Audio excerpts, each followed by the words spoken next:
Well, thank you, Tom, and thank you all. It's such a pleasure to be here again at NIFLA, and thanks for the work that you do.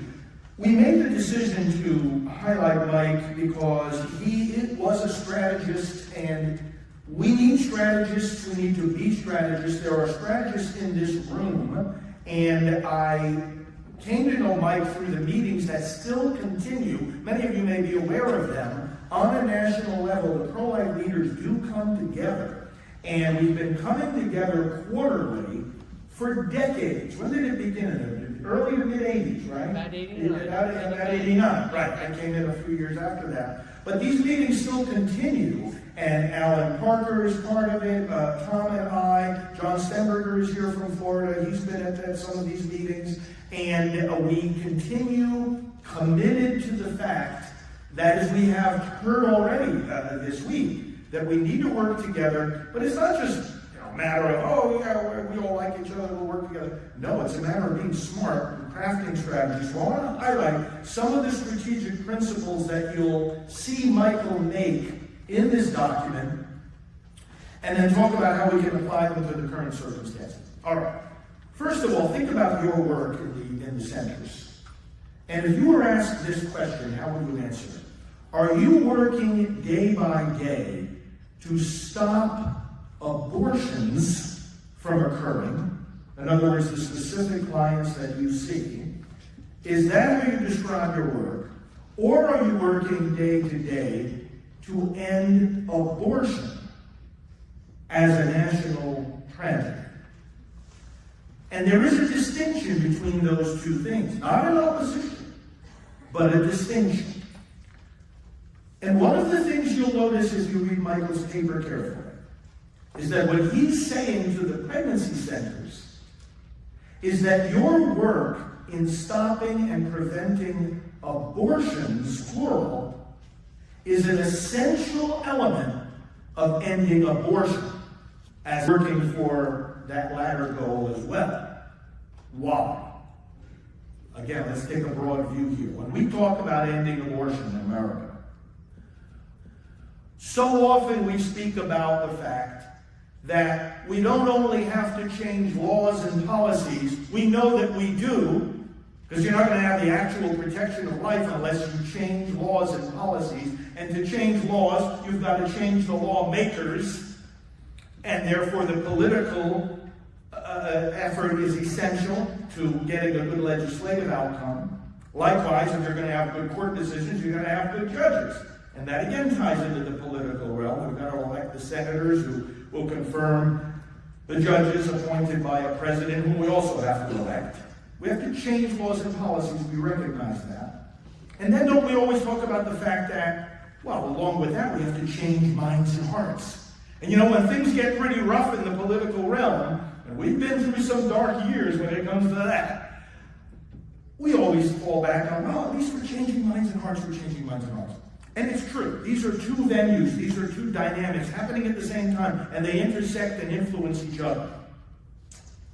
Changing minds and hearts is a solution to every problem, right? But changed minds and hearts elect the right kind of people, and changed minds and hearts in the political positions give you good laws.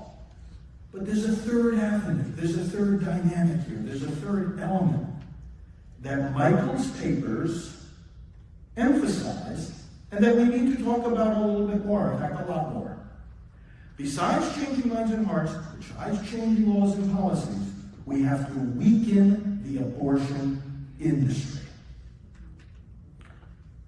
What he points out here is that it's unrealistic to think we can end abortion as long as we have an industry that has so many clientele, gets so much money, not just from the business it does, but from the government, which means ultimately from us as taxpayers, which has so many clinics and so many abortionists. Much of what you'll read in these papers is focused on that. Let's weaken the abortion industry. We can't realistically expect a court decision, a constitutional amendment, or even a law to bring us to our final goal of an abortion-free America if you have such a powerful industry still churning out every day its business. And this means in practice, less money flowing into the abortion industry. So all the defunding efforts that we've spoken about, that you'll see a lot more action about, by the way, in these next 2 weeks. But not only just stopping the flow of money, closing the abortion clinics, getting the abortionists to quit, and what Tom was just saying about, you pray for them by name in a church, and that's going to go, believe me, it goes a long way to making them quit. You know that there are level 1 and level 2 abortionists? Okay, the level 1s are the ones that are out there, and people know their name, and they're not ashamed to say they're an abortionist, but most of the abortionists are level 2. They don't want to be known as abortionists. And you know what it takes to get them to quit? Sometimes nothing more than exposing the fact that they do abortions.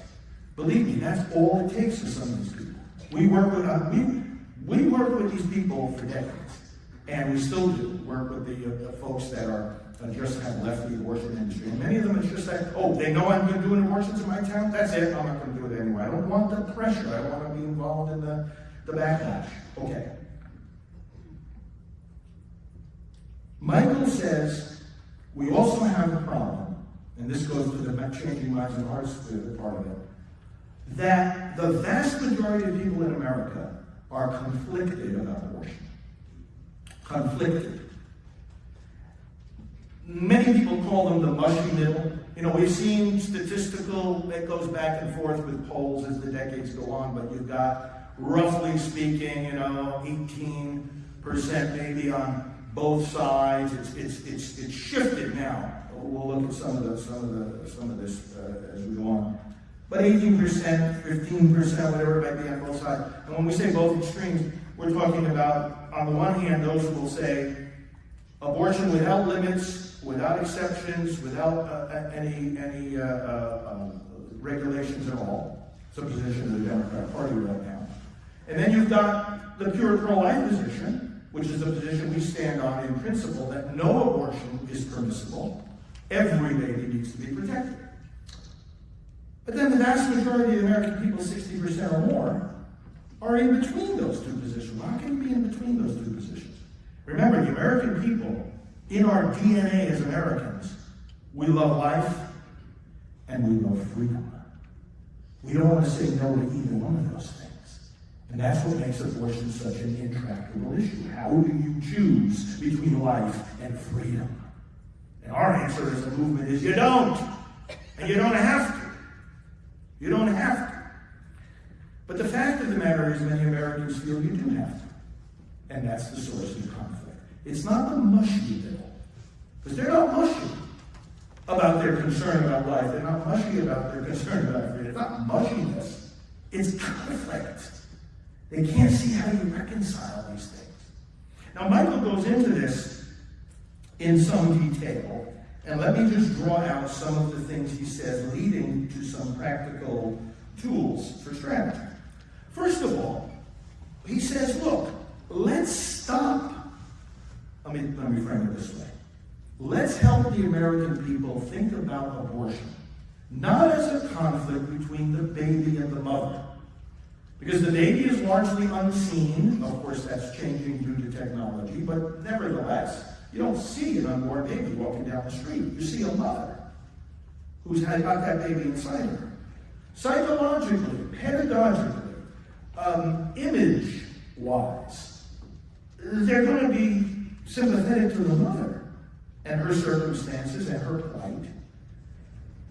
If it's a conflict between the mother and the baby, it's easy for the mother to win that conflict, first of all, because she can talk. And you can see her face, and you can't hear the baby talk. We've got to kind of supply the baby's voice in this fight, right? Now, that's not the conflict. As Michael points out in these papers, if we can frame the conflict as a battle between, and therefore a choice between, mother and baby together, and we would add father and the entire family, it's a family unit together, we're advocating for them all. National Institute of Family and Life Advocates, right? We're advocating for the family versus an unscrupulous, unregulated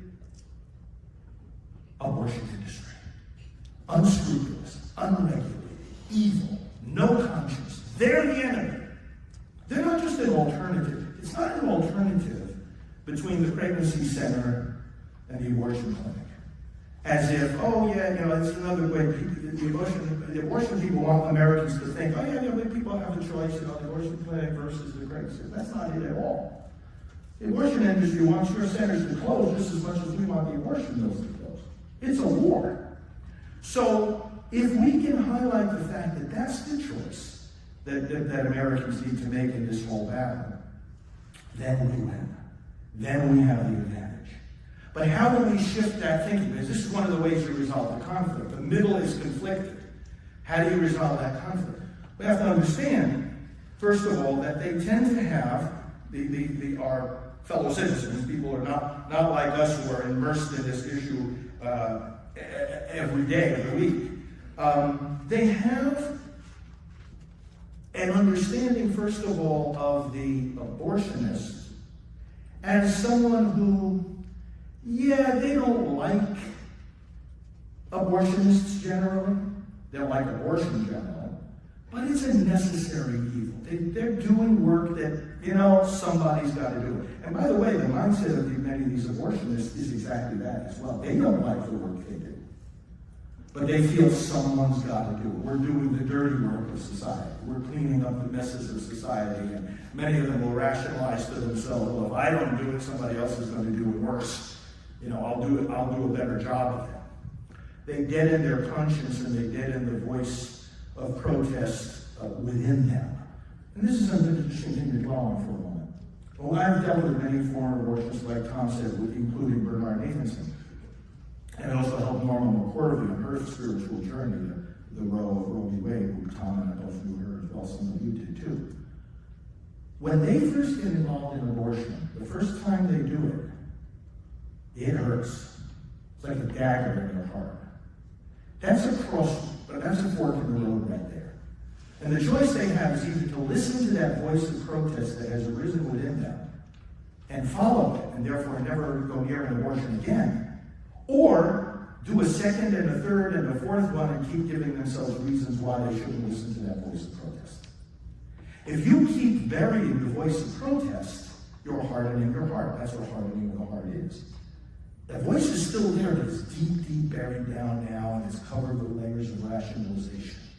And it makes you hardened. And brothers and sisters, isn't that the same? Think about it this way. When you think about the conflicted middle that we've got to move to our side, they're going through the same process.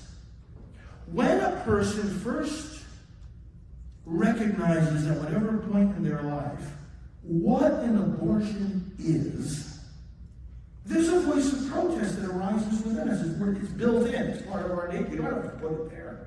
It's there already. We protest against the killing of babies as human beings.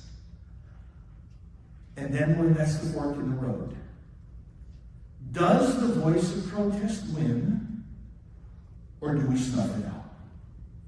If the voice of protest wins, if people listen to that voice within them, they're going to end up in this room with us.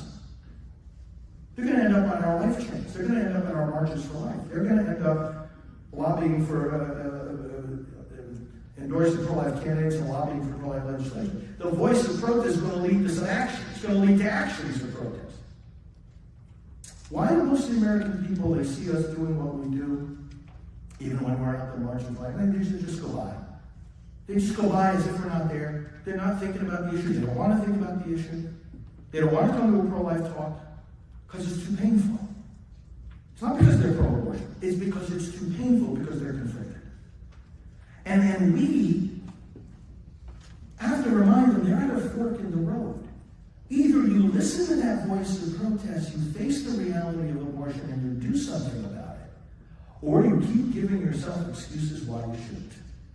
Why it's too hard, it's too unpopular, I don't have time, I don't want the pain involved in dealing with, wrestling with this issue.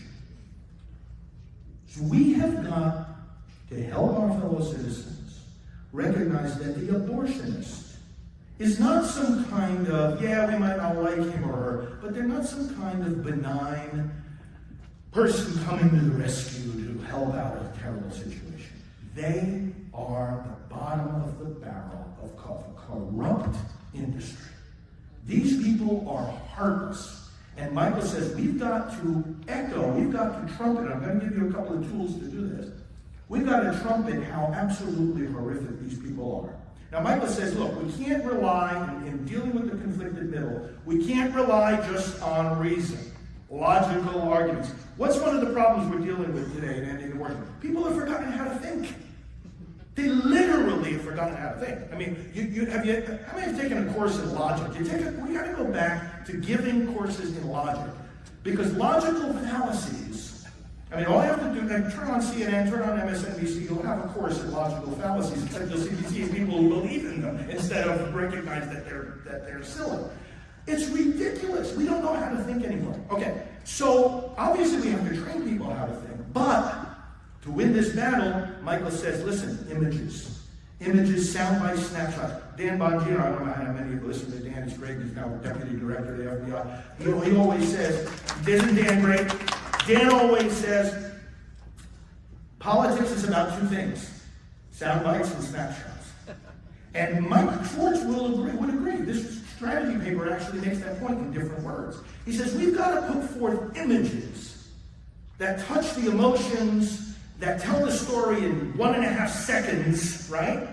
And it doesn't mean, listen, I'm not in favor of saying we throw out treatises and papers and logic and syllogisms and reason. No. We need that just as much as we need food and oxygen. But we also live by images and emotions and sound bites and snapshots. Let me give you a sound bite and snapshot that shows you the heart or the heartlessness of the abortion industry. Now, this is true. I have been involved in a lot of undercover stuff and getting information from outside the abortion industry, from inside rather. By the way, you could say everything we need to know to end abortion is inside the abortion clinics. Everything we need to know to end abortion is inside the abortion clinics. I want to recommend to you a book I was part of putting together back in the early 90s called Lyme 5. Our now deceased friend Mark Crutcher, another great strategist, put this book together. It's as valid today as it ever was because it contains one story after another. And Mike says, let's use stories that hit the emotions, hit people right between the eyes. One story after another about the absolute corruption that is in the abortion industry. Lyme 5. You can get it from us at Priest for Life. I'm going to give you an image now you'll never forget. One of the things that abortionists have been known to do and their staff inside these clinics is to take the bodies of the babies and to play wishbone. Here, you hold one leg, I'll hold the other. Let's pull and see who gets the bigger piece. They literally play wishbone. You know what else they play? They play ball. Hey, you can go down. I just aborted this baby. Here, you go down. I'll throw it to you. Why do they do this? Another person recently passed away, Dr. Philip Ney, Canadian psychiatrist, did groundbreaking research into why a person becomes an abortionist and how we get them out of that and heal them. He said, of course, they do this. They have to do this. Otherwise, they don't survive. You cannot be involved in this death-dealing industry and survive as a human being. You can't. You have got to somehow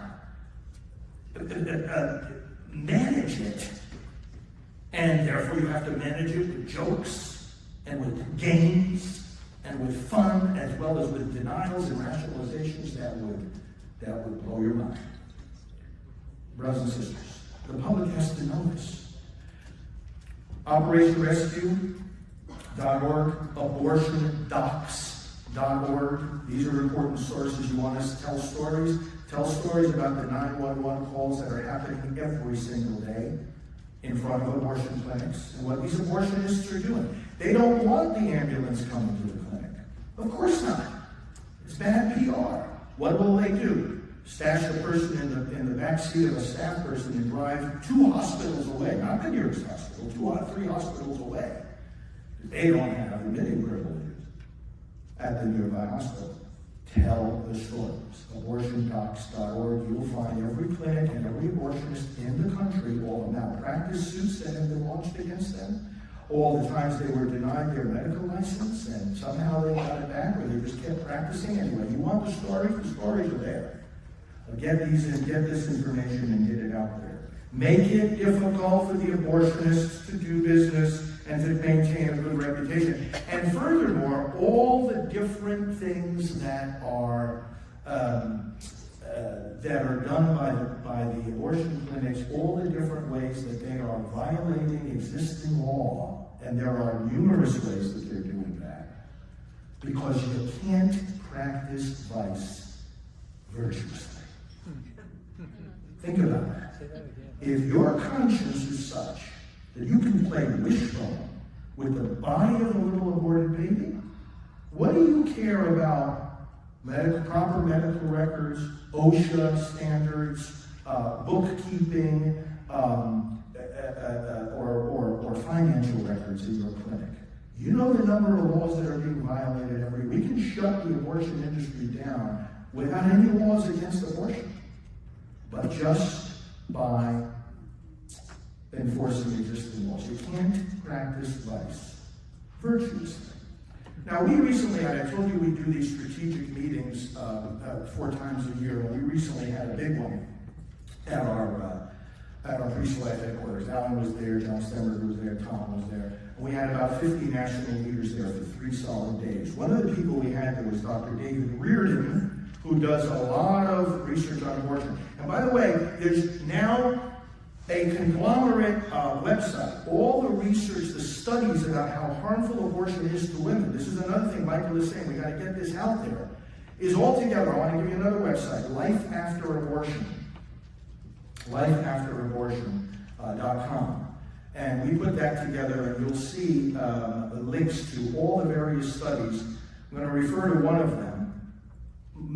David says, if you look at coercion, and you look at whether a person getting an abortion, you know this directly from serving the clients you serve. You ask her, do you really want to do this? Is this your free choice? No, they're not doing it because of freedom of choice. They're doing it because they feel they have no freedom and no choice, right? They're pressured. At some point you can call it coercion because it's that tough. Other times it's simply, this isn't really, I have to do this, but it's not really in accordance with my beliefs, my values, or my preferences. That's not freedom. Why do I mention this? Well, Alan has already brought this up in his presentation earlier in the week, but I want to put an exclamation point on it as the Center Against Forced Abortion. Reardon says this is the case for 60% of the women getting abortions. 60%. Are not doing it according to their own best free will and judgment. Against that. 60%. That's not a movement of freedom of choice. That's not empowering women. But you and I need to, because again, Mike says, look, the conflicted middle has an image of abortion, first of all. They have an image in their mind about the abortionist, much more benign than the reality. And they have an image in their mind about the woman seeking an abortion. They see her as someone who's in all this difficult circumstance, and we have to be nice to her because very often, what do they have in the back of their minds? Their own sister, their own niece, their own granddaughter, someone in their life that might someday face that narrow circumstance, difficult situation. I can't vote for banning all abortion because I care about my niece and my granddaughter. Okay, brothers and sisters, they're not doing it because of freedom of choice. We know that. But the conflicted middle doesn't know that. And this is what Michael is saying. Part of our strategy needs to be to continue to get these stories out. And by the way, for those of you in states that have these constitutional amendments now, as our friend Steve Baden was talking about, that put in the Constitution a right to abortion, in many of these cases it's a broader right to reproductive freedom. Understand this, and the one in Maryland, question 1 that passed this past November, makes this explicit. The right of reproductive freedom is not just the right to end your pregnancy. It's the right to continue it. So we can make these amendments boomerang on the abortion industry. How? Well, simply by insisting. And, as Alan pointed out, it's already illegal right? To force an abortion on someone, it's battery, right? It's battery. You touch somebody without their consent, right? It's already illegal to force an abortion on somebody. And we're not just talking about the abortionist, but anybody else involved. But we can pass further laws requiring screening for coercion. Why aren't these abortion facilities being held to a standard that says, look, you've got to do A, B, or C. You've got to ask A, B, and C to make sure it's her choice. And if now there's a constitutional amendment that says she has that constitutional right to reproductive freedom, well, then make sure she's doing this based on freedom and not on coercion. Because if she's doing it based on coercion, you, abortionists who carry out that procedure, are violating her constitutional right. The constitutional right you just lobbied for, you danced and jumped up and down on election night when it passed. Oh, we're going to make that boomerang right against you. Silent No More is another piece of the puzzle. How many of you are aware of our Silent No More campaign of women talking about their regret of abortion? Most of you are aware of that. It's a project of Priests for Life and Anglicans for Life. Started over 20 years ago now. Powerful stories. And I want to give you another website, abortiontestimonies.com. Now, Alan talked about this because Operation Outcry has been doing the same thing, gathering the stories of the women who have had their abortions.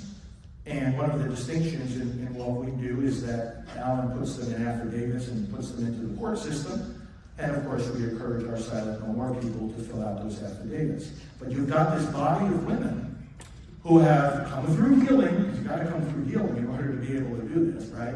You come through healing, and then like in the Gospels, we see those healed by Jesus that want to go around, and even sometimes when he told them not to, they want to go around and tell everybody what Jesus did. And these testimonies are so essential to doing exactly what Mike recommends in this strategy paper.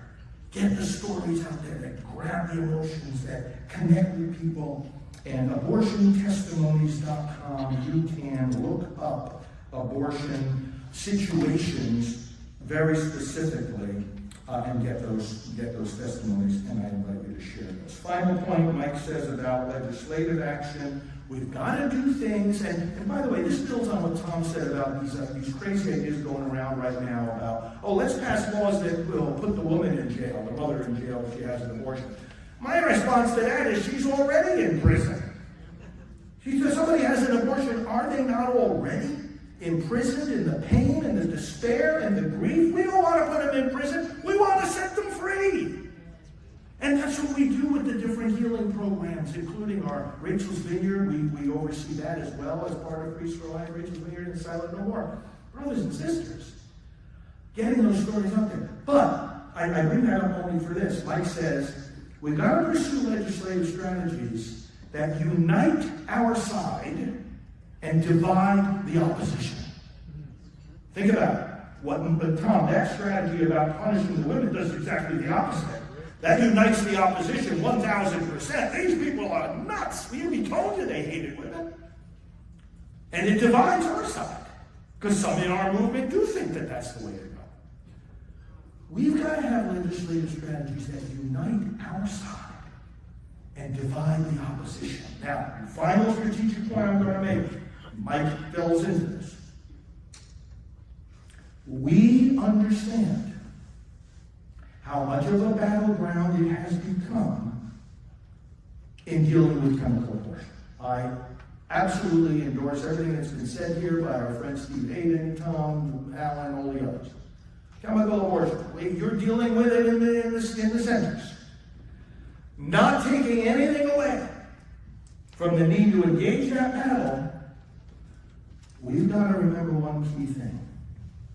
The last thing that the other side wants the public thinking about and talking about, the last thing is late-term abortion. And there are still legal abortion clinics.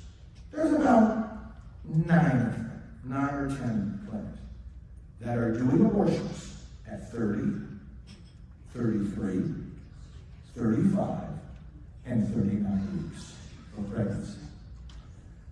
I'm going to give you another website, lateabortion.org. lateabortion.org. We are launching a project for the rest of this year on late-term abortion. We're going to have events at the abortion clinics that do these abortions in the 30s of weeks of pregnancy. We're going to have press conferences. We're going to bring the light on this like it's never been brought before. And we already have phone calls, and we're going to do more of them. You can listen on that website to phone calls of a woman calling into a clinic. Again, remember what Mike said about images, sound bites, snapshots, the Bongino thing? Right? Sound bites and snapshots. You got the sound bite of a woman on the phone with the abortion clinic. Oh yeah, I'm healthy. My baby's healthy. I'm 32 weeks along. Can I schedule an abortion? Oh yes, come in next week. You hear them scheduling an abortion at 32 weeks on a healthy mother of a healthy baby. You know that this is happening. But our point here is, strategically, we have got to get this back into the public debate and the public awareness, because this unites our side and it divides their side. What percentage of the public, even of those who call themselves pro-choice, are in favor of abortions even after the first trimester, never mind the third, but even after the first trimester? We've got 60% of the public with us on the idea that you should not have abortions after the first 3 months. Now, we don't believe you should have them at any time. But I'm saying, pedagogically, you start from the most obvious and you go to the least obvious. You don't start the other way around. I'm talking about, again, not people that are involved in our movement all the time, and I'm not taking anything away from the need to engage the chemical abortion fight. But brothers and sisters, we're talking about moving the American public to the point where we can actually have an abortion-free America. Where do you start? You don't start with that newly conceived life being ejected from the body at just after the single-cell stage, or even before implantation, by some chemical methods, by something nobody ever sees. That's just as much, don't get me wrong, that's just as much of a human life, just as deserving of protection. That's a baby. But brothers and sisters, the average conflicted American, they're going to laugh us off about that stuff. But you say to them, okay, 35 weeks pregnant, healthy baby, should she have that baby delivered early and after being shot in the heart with digoxin and killed? They will be absolutely over-the-top horrified by that. Pro-choice people, we've got to advance proposals that unite our side and divide the other side. Okay, friends, Tom, maybe we could do this at the very end. I've given everyone a prayer card, and maybe we could say the prayer to end abortion, but I know Tom has some concluding remarks.